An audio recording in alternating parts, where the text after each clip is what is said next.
Hi everyone, welcome back to Living Even Keeled. I'm Patricia Keel, and I'm about to make over my kitchen.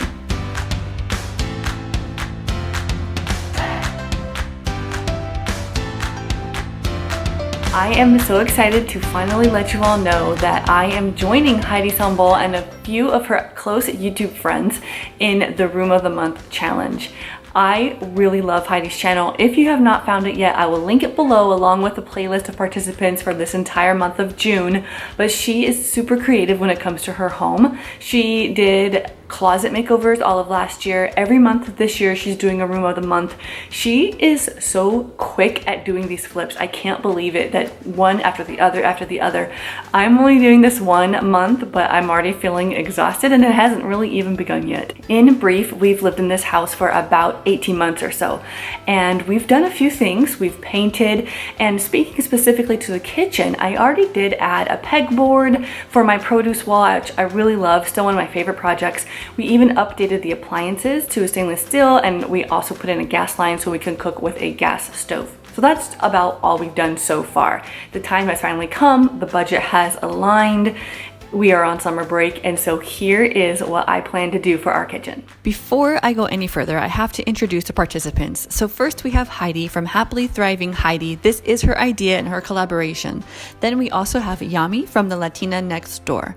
We have Jessica from the channel Measure and Mix. Don't forget about me, Patricia from Living Even Keeled. We have Maria from Artsy Cupcake, Julie from Julie Marie, and from Loving Life's Journey, we have Chantel. I'm inspired by kitchens that are bright, white, and open. So here is a vision board that I created using PicMonkey. I'll link it down below if you want to create images like this, but don't want to have to pay a lot of money for Photoshop. It's very easy to kind of drag your images and things into this program. So I will link PicMonkey for you so you can make stuff for your home and be inspired as well. But I really like the look of white cabinets, and we have a lot of oak in our kitchen and it reads very orange. So I want to neutralize things with white and gray and maybe even some earth tone blues and greens. I'd like to have a new pendant light, a gray shade. I do want to remove a cabinet and have some open shelving. We want to replace our faucet. So these are some images I'll be focusing on as we make our purchases and go forward with our kitchen makeover. But before we can look at the pretty stuff, I do need to show you what my kitchen currently looks like. But we're going to start from the top down. So we are going to be painting the ceiling. It's a bit dingy, and there are some spots here, primarily above where you cook, that have been kind of discolored. I know I'm opening up a can of worms here by painting the ceiling, which means I'm probably gonna have to paint it in this room as well because it's connected, and that's okay. We have anticipated this day, and the day has finally come. You can see there are some patch marks. There used to be sort of like a pendant chandelier type of light, and it just really stands out to us. So we're just gonna go ahead and take care of that now. You can see we have 6 recessed lights. So grateful to have that light. I love it. I think it's a great light for a kitchen, nice overhead. They are, however, gold framed, and we are going to replace them with just a simple white frame. We saw a 6-pack at Costco for a great deal, and so we're just going to be popping those ones out and replacing them with the new ones. Now going over to this light here, it's on a different switch, and I love this light since my husband replaced the bulb for me. It makes it so nice and bright here when I'm doing my dishes. Before it was like a really white, sort of like a car headlights type of lamp, but this one's much better.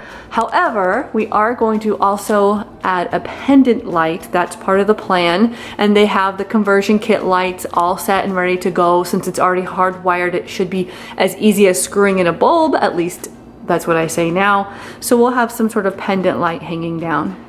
Now going down one step further here, we have the paint. I already painted this kitchen mindful gray over a year ago. Sometimes it reads blue, sometimes it reads green, but it is a gray. Not totally happy with the results of it, but in the other rooms it looks great. So I'm hoping that once these cabinets are painted, that the reflection sort of neutralizes the mindful gray. So here are our upper cabinets that I'm going to be painting. I am actually kind of lucky that our kitchen is just the right size. It might be on the small side, but it's perfect for us. We've never felt like it's too small. It's really functional. So I'm going to be painting all of these upper cabinets white. I'm going to start there, and then I'm also going to do all of these lower cabinets white as well. We are gonna go with a chalk paint so I don't have to prime, but I'll do that all in a step-by-step video. I've watched so many YouTube videos. I feel confident. I'm still nervous, but I'm pretty sure I know what I'm doing. We are not going to be replacing the knobs, at least not yet. Those are quite expensive when you add up how many you need. So I think I'll just try a spray paint. I know it may rub off within time and with use, but I'm gonna start there, and then maybe by the time they do start to rub off and need to be replaced, the budget will have recovered a bit. So I didn't mention this upper cabinet. The plan is to remove this upper cabinet, patch the walls, paint whatever I need to do, and then we'll have 2 open shelves. Now that is kind of tricky because this is a high functioning cabinet.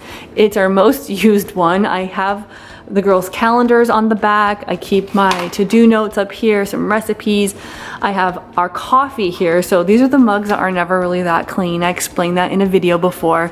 This is my coffee cupboard. So I have my coffee here, my meal plan. It's organized, but it's not that beautiful. So for open shelving, I would have to totally redo my organization in this cabinet. So that's gonna have to be another project, and I'll have to see what I can do in this one. That one isn't being used totally well, so I can move some things around. Now going down a little further, we have encountered the appliances. That is an upgrade we made about a year ago, February. So we installed a gas line and got a gas stove and got this suite of appliances in this stainless finish, and we like them. Of course, we're keeping those. Then we come to this small backsplash area. While it is not that big, so you would think, okay, I can handle a little grout project. I know myself, and I know that I don't want to do that. So I'm gonna try something. I'm gonna try stenciling a backsplash. I can paint. That's what I can do. Those are my strengths. So I'm gonna stencil a backsplash, but before I can do that, we have some interesting damage here. And if you have any insight into a problem like this, I would love your help. I'm gonna be researching online, but this is, I'm guessing, some sort of caulking, and it was like this when we moved in. Here's a big gap. I don't know what to do. I don't know if I should peel it up. There's a hole forming right there, and then redo it. I don't even know for sure that it is caulking, but it's my assumption that when they replaced the original standard countertops with these nice granite countertops, that maybe it was just a little lower and something like that happened. We would like to fix it. We would like to get it done right. That way when I do stencil the backsplash, it can just be something that's done, that we're not gonna have to go in and fix that paint job. All of these guys are super dirty, so we're just gonna clean those. I'm gonna take them off, give them a good scrubbing, and just try to use what we have there. Coming over to the sink, we are gonna replace the faucet. You can see we have some damage here, kind of cracked off, and I don't know that it was installed exactly right. It's extraordinarily hard to move the faucet from one side to the other, so we're just gonna get a whole new thing, install it correctly. Now going down even further, we have a damaged cabinet door. We did not notice that when we moved in, but we noticed it shortly after. It looks like maybe it was just kicked or something bumped into it from the other side. It's not too bad from this side, but you can see here. So we're gonna have to, I don't really wanna get a new cabinet door, so we're gonna patch it. We're gonna figure out if we can get some wood putty or something and put that on there, and hopefully the paint will still take on the front. So we'll be using the same paint on the lowers as the uppers. That brings us over here to the island, looking out onto the living room. We're gonna be painting the island probably a feature color, either like a dark blue like what's in our master bedroom, or even a black like what's in our dining room. We have the wood fronts on these doors and drawers, but it's not actual real wood here on the sides. So I'm gonna just, make sure I prep and prime correctly so that the paint takes on the sides.